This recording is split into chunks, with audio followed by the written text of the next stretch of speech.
has been thinking whether to make Iron Man suits or Stark Industries weapons. He has many different options on what to do, for example, 100 weapons and no suits, or 10 suits and 0 weapons.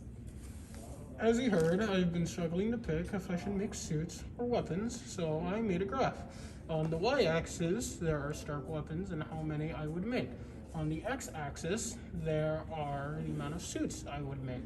So if I made about 80 weapons, then I would be able to make 2 suits. The benefit is that I'd be able to make 2 suits and get 80 weapons to sell. But then the trade-off would be I'm not making as many suits or as I am making weapons.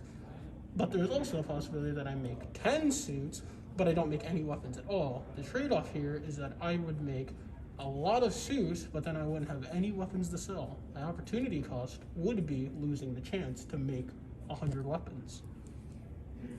Scarcity is when there's a demand for something, but there's not enough of this something to meet the demand. Let's look at an example.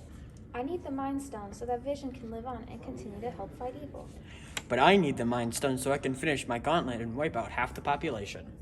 Both Wanda and Thanos want the Mind Stone, causing there to be a demand for it. Since there is only one Mind Stone, however, the object is scarce because there is not enough to meet the demand.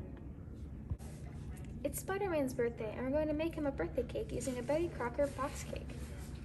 I'm very excited to celebrate my birthday with everyone, but I want to know what goes into making a Betty Crocker box cake mix. We can do that by looking at the factors of production, which are split into 4 different groups. There are land, labor, capital, and entrepreneur. Now, to make a Betty Crocker cake, in land there would be chickens, wheat, cows, and sugarcane. Then in labor, there would be farmer, cashier, truck driver, and store employees.